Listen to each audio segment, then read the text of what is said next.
और दूसरे अंदाज इकामत के हवाले से, और फिर उसके बाद नमाज का तरीका कि नमाज में तकबीर तहरीमा के वक़्त कितनी कहनी चाहिए, रुकू में जाते वक़्त, उठते वक़्त, तो उसको भी तवज्जो से समाअत फरमाएं। अल्लाहु अकबर, अल्लाहु अकबर, अल्लाहु अकबर, अल्लाहु अकबर।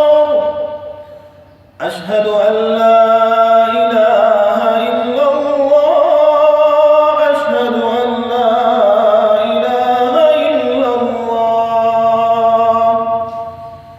अशहदु अन्ना मुहम्मदर रसूलुल्लाह, अशहदु अन्ना मुहम्मदर रसूलुल्लाह। हय्या अलस सलाह, हय्या अलस सलाह,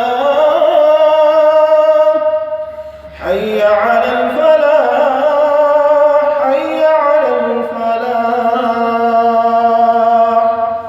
क़द क़ामतिस सलाह, क़द क़ामतिस सलाह।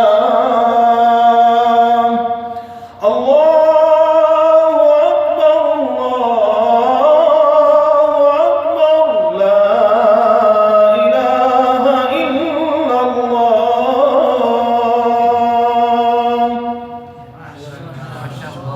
तकबीर के बाद नमाज की तकबीर तहरीमा, अल्लाहु अकबर, इतनी मुख्तसर, ज़्यादा लंबी ना हो। रुकू में जाएंगे, अल्लाहु अकबर। रुकू में जाने के बाद जब समी अल्लाह है, थोड़ा सा ऊपर होके साथ ही आवाज़ आ जाए, यहाँ से समी अल्लाहु लिमन हमीदा। ऐसा ना हो कि मुकम्मल खड़े हो जाए फिर समी अल्लाह शुरू करें, तो सामने पीछे जो है मुक़्तदी की नमाज रह जाने का खतरा होता है कि रकात रह जाए। यहाँ से समी अल्लाहु लिमन हमीदा, अल्लाहु अकबर। यानी सज्दे में जाते वक्त थोड़ी सी लंबी तकबीर, फिर सज्दे के जो तकबीरात हैं वो मुख्तसर हों। अल्लाहु अकबर, दूसरे सजदे में अल्लाहु अकबर।